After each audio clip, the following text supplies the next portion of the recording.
17 de octubre es una fecha recordada como el Día de la Lealtad. Pero sería bueno resignificarla porque fue el momento en que el pueblo hizo propio el modelo de la justicia social que Perón, desde primero la dirección, luego la Secretaría de Trabajo, venía proponiendo. Y cuando le quiso ser arrebatado, masivamente se expresó en aquella Plaza de Mayo de aquel 17 de octubre del 45, convirtiendo el modelo en el proyecto de la justicia social.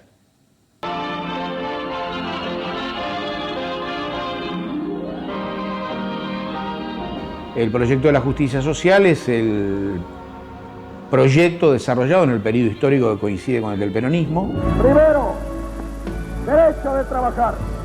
El trabajo es el medio indispensable para satisfacer las necesidades espirituales y materiales del individuo y la comunidad, la causa de todas las conquistas de la civilización y el fundamento de la prosperidad general. Y hay que el derecho de trabajar debe ser protegido por la sociedad, considerándolo con la dignidad que merece y proveyendo ocupación a quien la necesite. Los tres elementos centrales del proyecto de la justicia social son, por un lado, el rol protagonista del trabajador organizado, fundamentalmente. Por el otro lado, el proceso de redistribución de la riqueza. Y, en tercer lugar, el modo por el cual concretás estas dos cosas, que es tener una política de pleno empleo. Me parece que estos tres elementos son los que caracterizan al proyecto y me parece que no han perdido de ninguna manera vigencia y son de algún modo como una especie de mandato pendiente de este proyecto que ha quedado inconcluso.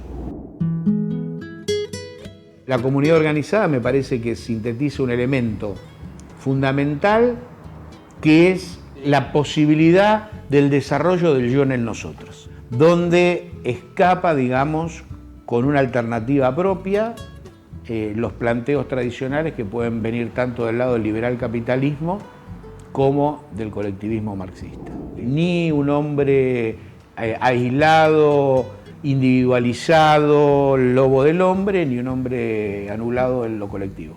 Siempre Perón dijo en sus discursos una frase que él se refiere siempre a la felicidad del pueblo y a la grandeza de la nación. Me parece que esos son dos elementos fundamentales, pero además en ese orden. De un pueblo feliz deviene la grandeza de la nación, sin ninguna duda.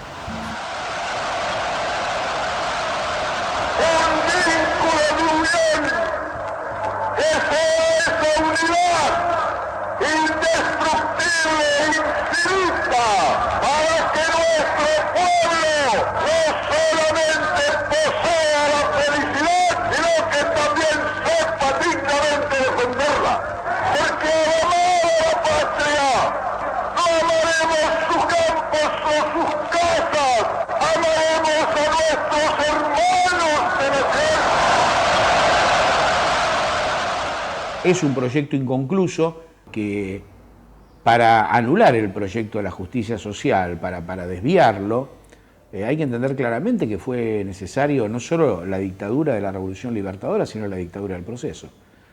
Fueron necesarios los 30.000 desaparecidos.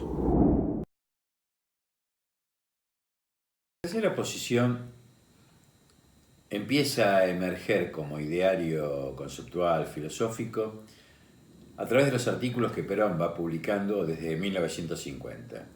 Inicialmente interpreta la tensión geopolítica posterior a lo que se conoce como la Segunda Guerra Mundial, donde Perón anticipa que los aliados de Yalta han dado comienzo a una nueva guerra, a una tercera guerra mundial.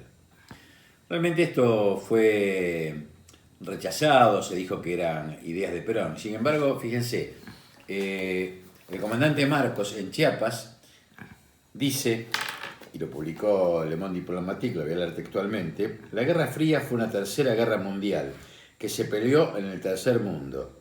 Para estas poblaciones fue realmente una guerra caliente, formada por 149 guerras localizadas que produjeron 23 millones de muertos, una cifra semejante a la de la Segunda Guerra Mundial. Es decir, Perón tenía claro que esta necesidad de una posición inicialmente geopolíticamente equidistante de lo que las potencias mundiales pretendían.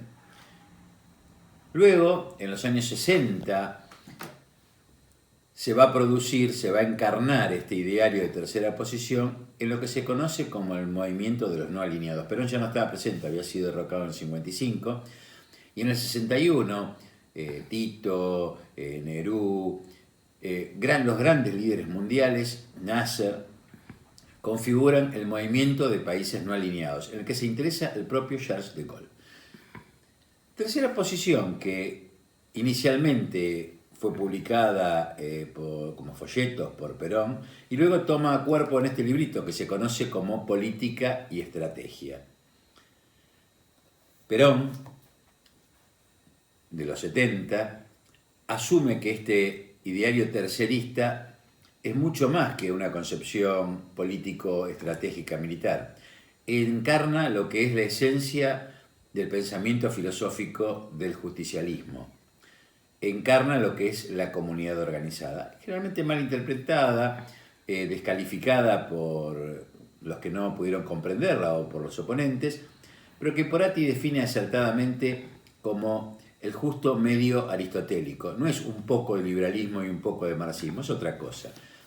A mí me gusta dar un ejemplo respecto de lo que son estas organizaciones libres del pueblo, esta mirada diferenciada del pueblo, de la organización política, del Estado, con el descubrimiento que se produce en nuestro territorio americano.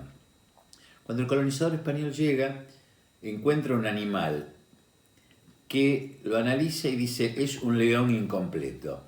¿Por qué? Porque no tenía el mismo pelo, era parecido pero no era idéntico, no reunía todas las características. Serán los jesuitas los que científicamente estudian a este animal y descubren que es un puma, no es un león, es otra cosa. El peronismo tiene esta identidad, no es como algunos quisieran un león incompleto, es el puma.